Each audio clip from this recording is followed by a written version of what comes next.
যোৱা ৰাতি বতাহ ধুমুহা আহি আমাৰ গাঁওখনত বহুত অনিষ্ট কৰিলে। ঘৰ দুৱাৰ ভাঙিলে, ভঁৰালো ভাঙিলে, ধান নষ্ট হ'ল, গছ গছনি পৰি গোটেই অৱস্থা নাইকিয়া কৰি পেলালে। এই কৰ্তৃপক্ষই এতিয়া কেনেকৈ কি আমাৰ এই গাঁওখনৰ কাৰণে কি সুবিধা দিয়ে তাৰহে চিন্তা লাগি আছে। আৰু যদি কিবা যে সুব্যৱস্থা নলয়, আমাৰ গাঁওবাসী বহুত কষ্টত ভুগিবলগীয়া হ'ব। কিছু লোকে গৰু এই ভঁৰাল ভাঙিলে, ভঁৰালটো অলপ বান্ধিছিলে, গৰুও মৰিলে। ক্ষয়ক্ষতি মানে গাঁওখনৰ প্ৰায় 75% মানুহ ঘৰ দুৱাৰ ভাঙি একেবাৰে লণ্ডভণ্ড হৈ গ'ল। প্ৰায় ওচৰতে দেখি পাব নাপায় এঘৰ মানুহ।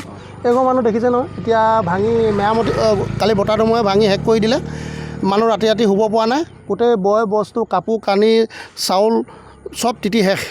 গতিকেলৈ মানে এতিয়া তেওঁলোকে আজি মানে আকৌ ঘৰটো নতুনকৈ নিৰ্মাণ কৰিবৰ কাৰণে আকৌ লাগি আছে কামত।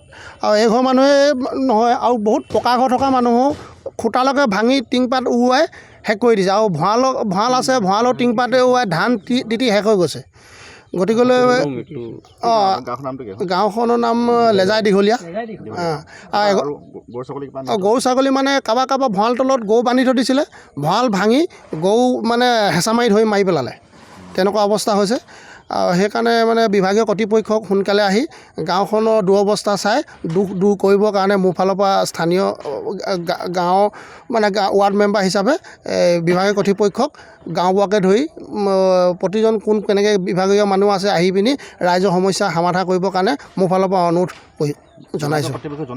বিভাগীয় কৰ্তৃপক্ষ মানে গাঁওবুঢ়া আমাৰ এইটো ৰাজীৱ বৰুৱা,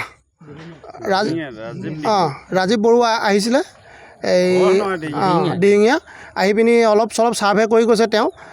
বাকী কেনেকৈ কি আগবঢ়াব পাৰে তেওঁৰ মুখৰ পৰাই গম পামনে বিভাগীয় কৰ্তৃপক্ষই আহি আমাক জনাবনে? সোনকালে জনাই আমাৰ দুখ দূৰ কৰিবলৈ অনুৰোধ জনালোঁ মোৰ ফালে। হয়, আজি ৰাতি আপোনাৰ 11:55 অহা প্ৰবল বতাহত মানে ধুমুহা বতাহ, শিল বৰষুণ আৰু গাজনি মানে পকনীয়া বতাহে আমাৰ গাঁওখন প্ৰায় আপোনাৰ 70% অধিক ঘৰৰ বাৰী ভাঙি চিঙি মানে তহিলং কৰিলে। তাৰ লগতে জীৱ জন্তু মৰিছে, আমাৰ ৰাইজৰ ভঁৰালৰ ধানো গৈছে।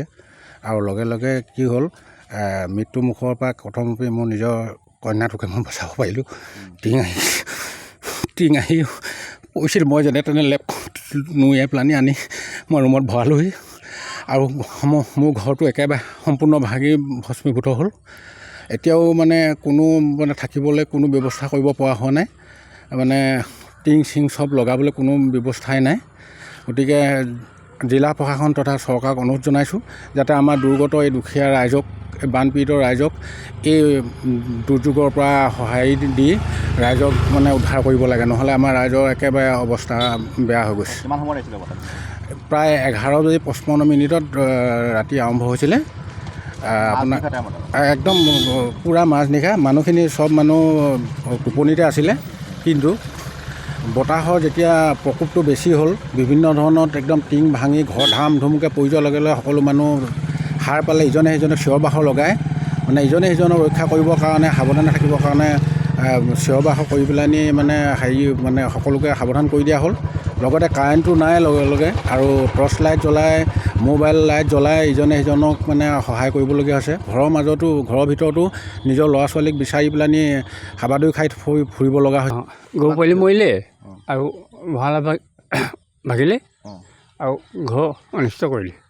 ঘৰটো টিংপাত চিপাই লৈ গ'ল। হয়, ভঁৰালটো একেবাৰে ভাগি গ'ল। সম্পূৰ্ণ ভাগিলে আৰু ধান নষ্ট হ'ল। হয়, কিমান টাইমত আহিছিলে বতাহটো? বতাহটো প্ৰায় 12টা মান বজাত